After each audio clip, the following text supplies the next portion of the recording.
안녕하세요, 여러분. 29살 유부녀 신아리라고 합니다. 오늘은 여러분이 까다로운 시어머니 이야기는 잊으셔도 될 것 같습니다. 이 사연에는 시어머니가 아닌 형님이 똑같이 가증스럽기 때문입니다. 제 이야기에서 나오는 시어머니는 아주 좋은 분이십니다. 어머니는 항상 모든 사람에게 친절하고 상냥하십니다. 하지만 불행하게도 제 삶에 가증스러운 우리 아주버니의 아내가 있습니다. 형님은 저를 끊임없이 괴롭히고 조롱했을 뿐 아니라 저와 남편을 갈라놓으려고 했습니다. 그 못된 형님이 한 일을 알고 싶으시면 제 이야기를 들어주세요. 저는 28에 결혼했습니다. 저와 남편은 결혼 후 서울로 이사를 갔고 시부모님과 아주버니가 고향 안산에 살고 있습니다. 남편의 형은 저희 남편보다 4살이 더 많고 온화하고 재미있는 분이십니다. 하지만 그의 아내는 정반대입니다. 형님에 대해서 말하자면 아주 정확한 표현이 비열하다입니다. 남편의 형 같은 착한 남자가 왜 그런 사람을 좋아하는지 이해할 수 없을 때가 많았습니다.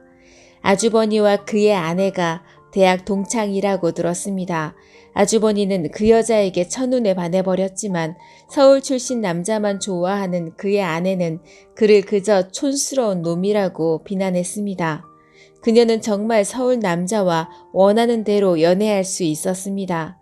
하지만 대학을 졸업할 무렵 서울에 있던 남자친구는 더 아름다운 여자를 쫓아다니고 싶어서 그녀를 차버렸습니다. 절박한 상황에 처했던 그녀는 아주버니에게 다시 만나자고 찾아왔었습니다.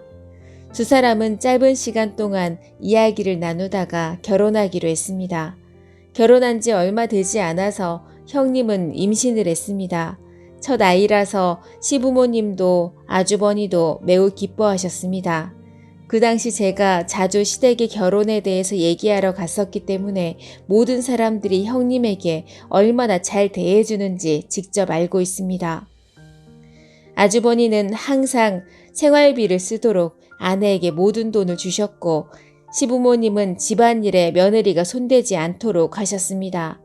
남편과 저는 그녀를 대신해서 시간제로 아이 돌보미를 고용해 줬습니다. 그런데 형님은 그것을 당연하게 여기면서 하나도 감사하지 않았습니다. 한 번은 형님이 마음에 들지 않는 몇 가지 일로 어머니에게 큰 소리를 지르는 것도 보았습니다.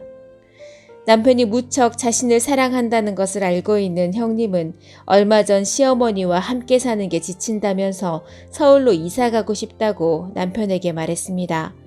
처음에 아주버니는 잠시 머물 수 있도록 작은 아파트를 빌리겠다고 했지만 형님은 임대주택이 아이에게 좋지 않다면서 일주일 동안 우리 집에서 살고 싶다고 말했습니다. 솔직히 정말 어이가 없었습니다. 아무도 형님처럼 자기 마음대로 다른 사람과 함께 살라고 그렇게 요청하지는 않을 겁니다. 그런데 저는 거절할 수가 없었고 받아들일 수밖에 없었습니다. 아주버니는 공사감독관이라 종종 멀리 떨어져 있어야 하십니다. 공교롭게도 형님이 우리 집에 머무는 동안 남편도 사흘 동안 출장이 있어서 집에는 저와 형님 그리고 아이만 있었습니다. 매일 퇴근하고 형님 대신 거의 모든 일을 해야 했습니다. 형님은 하루 종일 집에 있었지만 설거지나 요리를 도와주지 않았는데 제가 그들의 아이를 돌보는 걸 도와야 한다고 강요했습니다. 제가 피곤해서 쉬어야 한다고 말하자 형님은 바로 화를 내면서 제가 이기적이라고 했습니다. 며칠 전에는 형님이 자신의 남편에게 전화를 걸어서는 여보, 오빠 동생 아내가 날 홀대하고 있어. 얘는 우리 아이 안 돌보고 날 게으름뱅이라고 하던데 더 이상 이 집에 살기 싫으니까 빨리 집 좀 알아봐 라고 말했습니다. 화난 저는 급히 형님에게 형님 무슨 말씀이세요? 제가 언제 형님을 게으름뱅이라고 했어요? 일부러 지어내다니요? 라고 물었습니다. 항상 그런 표정을 짓고 있지 않아? 내가 아이를 돌봐달라고 부탁할 때마다 표정이 그렇게 무례하게 보여. 아니 어떻게 그런 말을 할 수가 있어요? 나에게 감사해야지요. 저는 저희 집에 형님 오고 나서 형님 대신 청소하고 요리하고 아이를 돌봤잖아요. 제가 얼마나 잘 대해줬는데 정말 너무하네요. 그 말을 하고서 화를 낸 저는 형님의 방을 나왔습니다. 그날 이후로 저는 평소처럼 형님을 위해서 청소하고 밥을 하면서도 서로 아무 말을 하지 않았습니다. 며칠만 더 버티면 된다라고 생각했는데 형님은 제가 집 앞에서 남자를 안고서 입 맞추는 것을 보았다고 출장에서 막 돌아온 우리 남편에게 몰래 말했습니다. 형님, 뭐라 하신 건가요?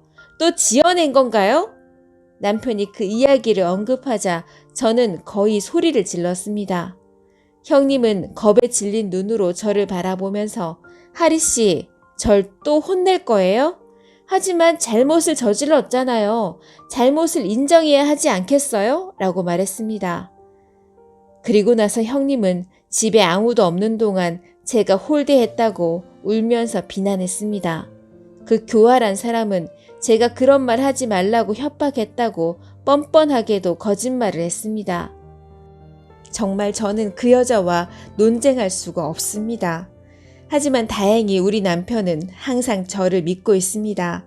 우리 남편은 집에 CCTV가 있어서 형님이 하는 말을 확인하겠다고 했습니다. 그리고 진실이 밝혀지자 형님은 씁쓸할 수밖에 없었습니다. 우리 남편은 모든 것을 아주버니에게 말했고 형님은 즉시 우리 집을 떠나야 했습니다. 아주버니는 대신 사과를 했지만 저는 형님이 쉽게 변할 수 없다는 걸 압니다. 제 불만을 해소하도록 형님에게 한번 따끔하게 말하고 싶습니다.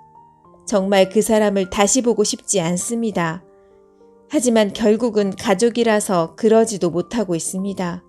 여러분들은 이런 사람을 만나본 적 있으세요?